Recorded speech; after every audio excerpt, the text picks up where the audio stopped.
You said it is not okay for Israel to attack civilians, attack civilian infrastructure,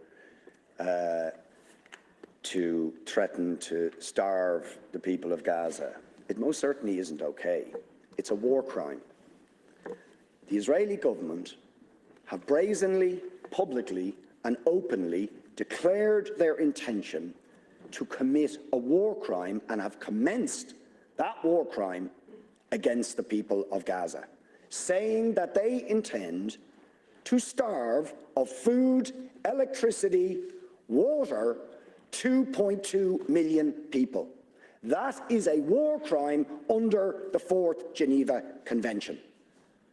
They are raining down thousands of the most sophisticated missiles known to humanity onto the most densely populated area in the world, carrying the certainty that almost every missile will incur civilian casualties, will and are destroying the infrastructure, the water infrastructure, the energy, making Gaza uninhabitable, and using, in very credible reports, as they did in the past, chemical weapons, white phosphorus, being used by Israel. And you try to suggest there is some symmetry, some equivalence between the actions of Hamas and what Israel has been doing to the Palestinians for decades.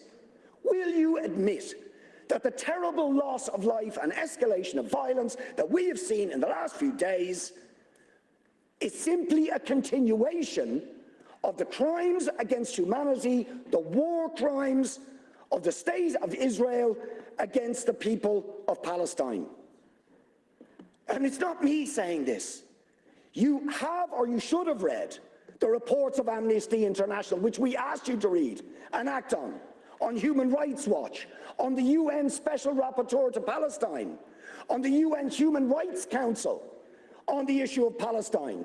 Do you know that the Israeli state will not even allow the UN Rapporteur on Palestine into the occupied territories, or the UN Human Rights Council in, because they know that they will bear witness to the ongoing ethnic cleansing, the ongoing illegal annexation of territory, the ongoing arbitrary detention of Palestinians without trial, the impunity when they assassinate a journalist like Shireen Abu Akleh.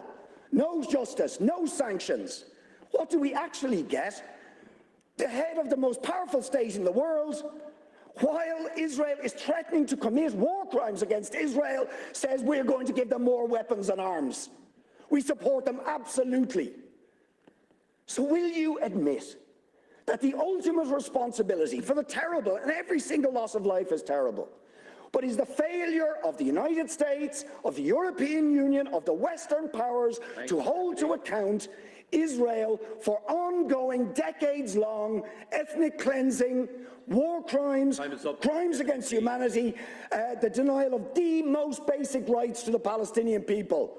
As Gideon Levy said, Israel, a Jewish Israeli columnist, said yesterday, Israel can't imprison 2 million Gazans without paying a cruel price. Isn't that the truth?